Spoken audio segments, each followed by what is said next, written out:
போர்ப்படை தளபதி திரு சாய் கணேஷ் அவர்கள் ஒரு 2-3 மணித்துளிகளுக்கு முன்னால் உரையாற்றுவார்.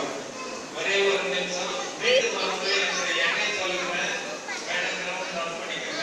9894024204 இலவசமாக பயிற்சி அளிக்கிறோம், இலவசமாக சிகிச்சை தரப்போம். வாழ்க்கை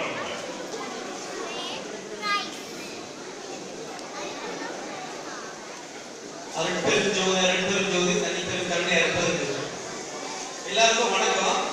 நான் ஒரே ஒரு விஷயத்தை தான் சொல்ல போறேன். ஒன்னே ஒண்ணு, கண்ணே கண்ணு.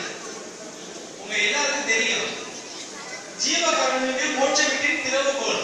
அது என்னது? சாவி. சரியா? நம்ம உடம்பு வீடுன்னு வச்சுக்கோங்க. நம்ம எல்லோருடைய உடம்ப வீடுன்னு வச்சுக்கிட்டா ஜீவகாருண்யத்தை என்ன சொல்றாரு? சாவின்னு சொல்றாரு. எதுக்கு? மோட்ச வீட்டுக்கு. அது மாதிரி நான் இன்னொன்னு சொல்றேன், கதவு. கதவு வச்சு ஒரு விஷயத்த சொல்றேன், மனசுல வச்சுக்கோங்க. இப்போ நாம இப்போ எனக்கு பசிக்குது, நான் சாப்பிடுறேன். இது என்னோட வீடு, எனக்காக நான் பண்றேன். அது மாதிரி நம்ம வீட்டுல சாப்பிடணும் அப்படின்னு நினைக்கிறேன். அதே இன்னும் கொஞ்சம் பெரிய கதவா திறந்தோம்னு வச்சுக்கோங்க, வேறவங்கள துன்பப்படுறவங்க, ஏழையா இருக்கவங்க, சாப்பாடு இன்னைக்கு சமைக்க முடியாதவங்க, இப்படி ஒரு பெரிய ஒரு இதை நீங்க திறக்கிற போது அந்த கதவு பெரிய கதவா மாறிடுது. இதனால என்ன நன்மைன்னா, நல்லா கவனிங்க, நீங்க இன்னொருத்தர் சாப்பிடணும்னு ஒரு கதவை திறந்து வைக்கிறீங்கல்ல, அப்போ அந்த கதவு வழியா நீங்க மட்டும் வெளியே போகல, அருட்பெருஞ்சாதவர் உள்ள வர்றாரு. அருட்பெருஞ்சாதவர் உள்ள வர்றதுக்கு நீங்க கதவை திறக்கிறீங்க. எங்கேன்னு கேட்டு போனா எனக்கு என்ன, நீங்க கதவை மூடிட்டீங்கன்னா அருட்பெருஞ்சாதவர் உள்ள வர முடியுமா? முடியாது. கதவு நான் ஏன் சொல்றேன்னு தெரியும் அவங்களுக்கு.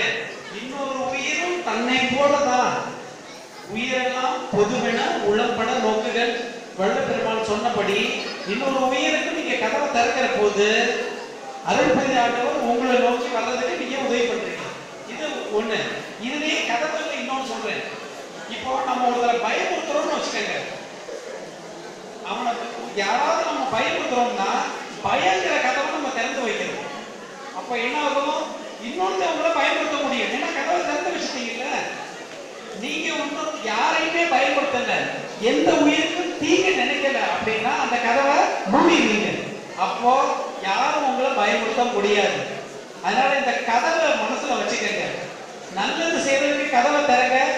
எல்லா உயிர்களும் உங்களுக்கு நன்மையை செய்யும். தீமையை செய்யற கதவை மூடி வைங்க. எந்த கெடுதலும் உங்களுக்கு வராதுங்கிறதோட இந்த நல்ல வாய்ப்புக்கு நன்றி கூறி விடைபெறுக. நன்றி. சாய் கணேஷ் அவர்கள் முத்தாய்ப்பாக இந்த நிகழ்ச்சியிலே ஒரு அருமையான கருத்தை வெளியிட்டிருக்கிறார்கள். ஆகவே நாம் அனைவரும் எதற்காக கதவை திறக்க வேண்டும் என்று நன்றாக சொல்லியிருக்கிறார். அந்த தேவையான நல்ல விஷயங்களுக்கு நல்ல கதவை திறங்கள், வேண்டாத கதவை மூடிவிடுங்கள். இப்பொழுது அடுத்தது முன்னால்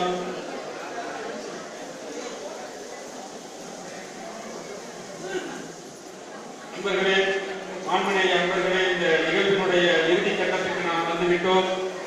இந்த நிகழ்ச்சியிலே பங்கெடுத்த குழந்தைகள், பெரியவர் அனைவருக்கும் இங்கே பரிசளிப்பு விழா நடக்க இருக்கின்றது. பரிசளிக்கும் பொழுது நீங்கள் அனைவரும் அவர்களை உற்சாகப்படுத்தும் விதமாக கைதட்டி ஆரவாரப்படுத்துங்கள். இந்த பரிசளிப்பு விழா முடிந்தவுடன் இசை நிகழ்ச்சி